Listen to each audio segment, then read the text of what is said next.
बिस्मिल्लाहिर्रहमानिर्रहीम। अस्सलाम वालेकुम। Welcome to Aleem Academy. दोस्तों, आज हम करेंगे ग्राफ थ्योरी लेक्चर 6। इससे पहले हमने ग्राफ थ्योरी के लेक्चर 1, लेक्चर 2, 3, 4, 5 हमने अपलोड कर दिए हैं। आज जो है वो लेक्चर 6 है। इस लेक्चर में हम डिस्कस करेंगे टैडपोल ग्राफ के ऊपर।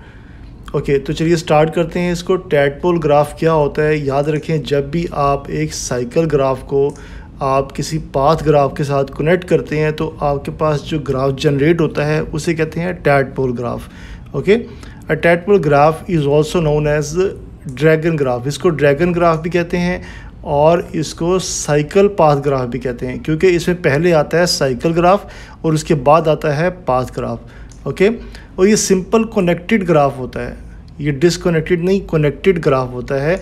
और ये कैसे ज्वाइन होता है, by joining the cycle CM। जो पहले साइकिल आती है उसको आप CM से डिनोट करते हैं और फिर जिस पाथ से आप इसको कनेक्ट करते हैं उसको आप PN से डिनोट करते हैं। Okay, with a single edge. इसको कैसे कनेक्ट करते हैं, एक सिंगल एज के साथ। ठीक है, इसको हम कैसे लिखते हैं, it is commonly denoted as TMN। T लगाकर उसके नीचे आपने लिखना है M और कोमा लगा के आपने लिखना है N। जहाँ पे जो M है वो बेसिकली साइकिल ग्राफ के वर्टिसेस को डिनोट करता है और जो N है वो बेसिकली पाथ ग्राफ के वर्टिसेस को डिनोट करता है। ओके, अब अगर आपने इसको लिखना है इस ग्राफ को, तो आपने कैसे लिखना है, आपने इसको मैथमेटिकली इस तरह से लिखना है, TMN is equal to CM plus PN।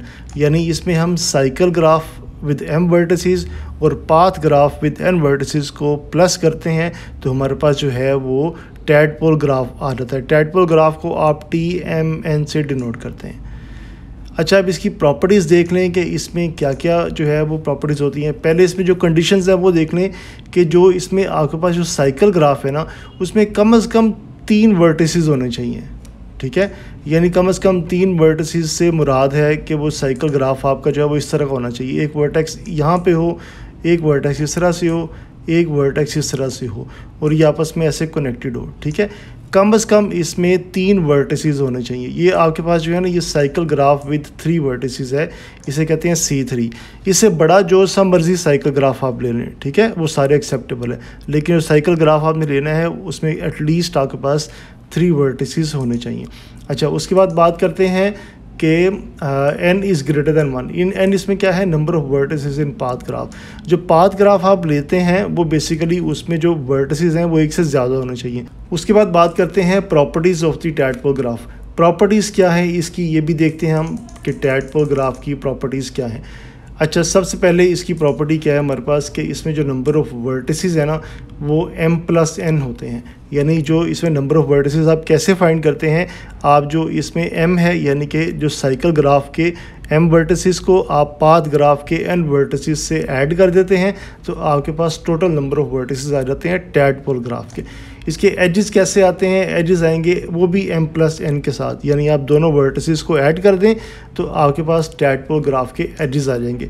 Connectivity क्या है, ये हमेशा हमारे पास ये कनेक्टेड ग्राफ होता है और ये साइकिल ग्राफ है, कंटेन्स एग्जैक्टली 1 साइकिल। ये सिर्फ इसमें एक साइकिल ग्राफ होती है, ये प्योरली साइकिल ग्राफ नहीं होता, इसमें सिर्फ एक साइकिल यूज़ होती है। अच्छा, अब फिर पूछते हैं कि सिंपल ग्राफ है कि नहीं। Is a simple graph no loops और मल्टीपल एजेस। इसमें कोई लूप्स या मल्टीपल एजेस नहीं होते, तो ये हमारे पास एक सिंपल ग्राफ होता है। अब लेते हैं इसकी एग्जांपल। अच्छा, ये देखिए एग्जांपल हमारे पास है, the diagram below is a tadpole graph T45। T45 का क्या मतलब है कि ये हमारे पास एक ऐसा जो है वो टैडपोल ग्राफ है जिसमें जो फर्स्ट आ रहा है साइकिल वो है विथ 4 वर्टिसेस, यानी कि ये आपके पास जो है ना ये बेसिकली C4 है। ठीक है, और उसके बाद जो आ रहा है पाथ ग्राफ जो है वो आ रहा है विथ 5 वर्टिसेस।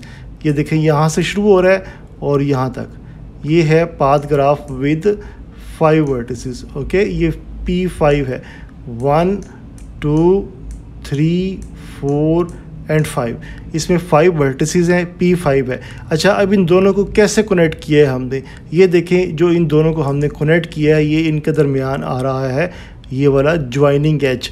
यानी इस एज के साथ हमने इनको ज्वाइन किया। जब भी आपने टैडपोल ग्राफ बनाना है हमेशा याद रखें, एक साइकिल ग्राफ आपने लेना है और एक आपने पाथ ग्राफ लेना है, उनको आपने आपस में कनेक्ट कर देना है एक एज के साथ, तो आपके पास बन जाएगा टैडपोल ग्राफ। बस यही इसकी कहानी है, यही इसकी स्टोरी है।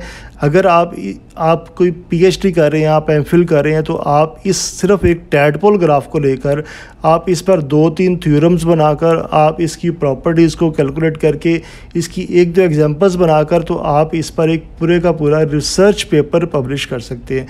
ग्राफ थ्योरी के जो रिसर्च पेपर्स हैं वो हमेशा बड़े अच्छे जर्नल्स में आराम से पब्लिश हो जाते हैं। Thank you so much for your precious time.